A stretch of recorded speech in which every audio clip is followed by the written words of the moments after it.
नमस्कार प्रिय दर्शक बंधु स्वागत करुच्ची वास्तुवाणी ओडिया चैनल पुणी एक नूतन अध्याय। दर्शक बंधु मु आज आपण को गोटे एंजेल नंबर बा चमत्कारी दैवी शक्ति नंबर संबंध में कहबी जो नंबर को आपण जीवन में प्रत्येक क्षेत्र में यार प्रयोग करें। यही नंबर आपण पाखे आपण सफलता पाइपर। जदि ये नंबर को लेखिकी आपणकर मनी पर्स रखुंट तेबे आपणकर मनी पर्स केतबले खाली रहिबो नहीं, सर्वदा टंकार भरा रहिबो। दर्शक बंधु ये नंबरटी खास आपण केवल आपण ही काम करिवो। आपणकर व्यक्तिगत नंबर ये नंबर अन्य काहारी पाखरे काम करिवो नहीं। ए नंबर केवल आपणकर व्यक्तिगत नंबर।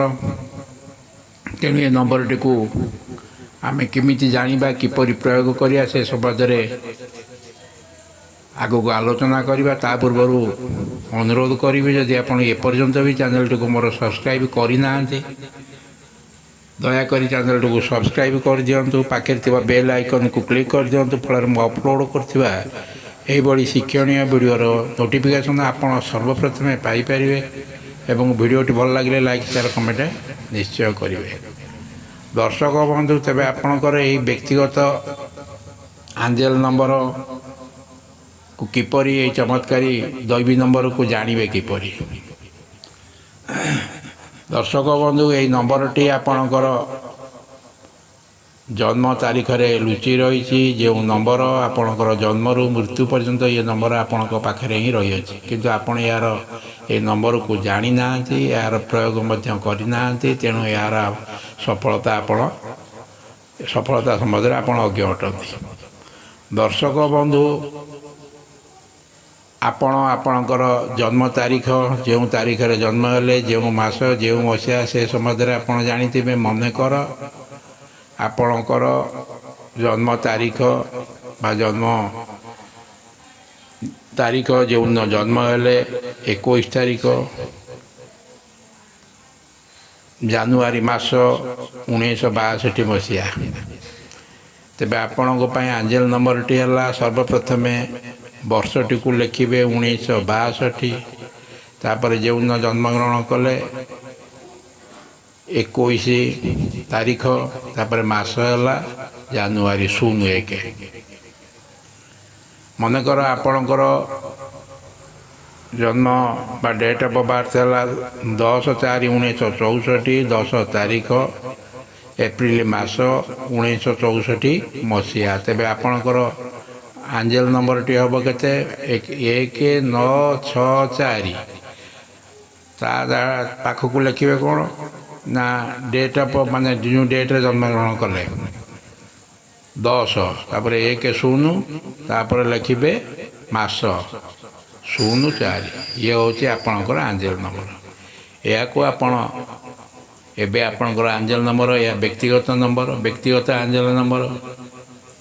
तेणु ये नंबर को आपण केवल आपण व्यवहार करेंगे, केवल आपण काम कर। यार जो एनर्जी यार भाइब्रेशन केवल आपण ही काम दब, अन्य काहारी काम दब नहीं। आपणकर परिवार रे जेकोसी सदस्य हूँ ना कहीं काहारी काम दबनी। यहाँ केवल खास आपण एटा जन्मरू ये नंबर जन्मरू मृत्यु पर्यंत यहाँ आपणकर प्रत्येक क्षेत्र में आपको सफलता आनीदेव। आज पर्यंत आपण जानी नथिले आपणकर एंजेल नंबर संबंध में आज जानिले। ये नंबर को टिपी रखु। आपणकर जदि आपण जानी पारना तेबे आमको कमेंट माध्यम आपणकर डेट ऑफ बर्थ कहले आमे आपण को आपणकर एंजेल नंबर टी कहीदेबू। ये नंबर को आपण किपरि प्रयोग करेंगे एबे आपण जानी पारले तो आपणकर एंजेल नंबर यह हूँ आपण सर्वश्रेष्ठ दुनियार सर्वश्रेष्ठ एंजेल नंबर दैवी नंबर। ये नंबर को आपण किपरि प्रयोग करेंगे एबे जानी पारले। ए नंबर टी को आपणकर बाम अंगरे बाम अंग हाथ किंबा गोड़े जेकोसी पेन रे लिखिपारे, किंतु ग्रीन एवं रेड हेले या अधिक प्रभाव पकाई थाए। दर्शक बंधु जेहेतु ये नंबर आपणकर व्यक्तिगत नंबर, आपण व्यक्तिगत आपण काम कर ତେଣୁ କେବେ ହେଲେ ଏଥିରେ ଅବହେଳା କରନ୍ତୁ ନାହିଁ। ପ୍ରତ୍ୟେକ ଦୈନିକ ଆପଣ ଏ ନମ୍ବରକୁ ଆପଣଙ୍କର ବାମ ଅଙ୍ଗରେ ଗ୍ରୀନ୍ କିମ୍ବା ରେଡ଼୍ କାଳିରେ ଏହାକୁ ହାତ କିମ୍ବା ଗୋଡ଼ରେ ଲେଖନ୍ତୁ। ଗୋଟିଏ କାଗଜରେ ଲେଖିକରି ମଧ୍ୟ ଘରେ ଟଙ୍ଗାଇ ଦିଅନ୍ତୁ। ଯେଉଁଠି ଆପଣଙ୍କର ନଜର ବା ଦୃଷ୍ଟି ପଡ଼ିବ ଆପଣ ଗୋଟିଏ କାଗଜରେ ଲେଖିକରି ମଧ୍ୟ ଏହାକୁ ଗୋଟିଏ ଆପଣଙ୍କର ମନି ପର୍ସ କିମ୍ବା ଆପଣଙ୍କର ମୋବାଇଲ କଭର ମଧ୍ୟ ରଖିଦିଅନ୍ତୁ। ଆପଣ ଯେକୌଣସି ଜାଗାକୁ ଯାଉଛନ୍ତି, ଯେକୌଣସି କାମରେ ଯାଉଛନ୍ତି, ସେ କାମରେ ସର୍ବଦା ସଫଳତା ପାଇବେ। ଦର୍ଶକ ବନ୍ଧୁ, ଆପଣ ଏହାକୁ ଲେଖିକିରି ଗୋଟେ ନାଲି କାଳିରେ ଲେଖି 4 ଭାଗ କରି ଆପଣଙ୍କର ମନି ପର୍ସ ରଖିଦିଅନ୍ତୁ। ଦେଖିବେ ଆପଣଙ୍କର ମନି ପର୍ସ କେବେ ଖାଲି ରହିବ ନାହିଁ, ସଦାସର୍ବଦା ପଇସାରେ ଭରା ରହିବ। ଦର୍ଶକ ବନ୍ଧୁ, ଯଦି ଆପଣଙ୍କୁ ଏହି ଭିଡ଼ିଓଟି ଭଲ ଲାଗିଥାଏ ନିଶ୍ଚୟ ଚ୍ୟାନେଲକୁ ସବସ୍କ୍ରାଇବ୍ କରିବେ, ଭିଡ଼ିଓଟିକୁ ଗୋଟେ ଲାଇକ୍ କରିବେ। ରହୁଛି, ଧନ୍ୟବାଦ, ନମସ୍କାର।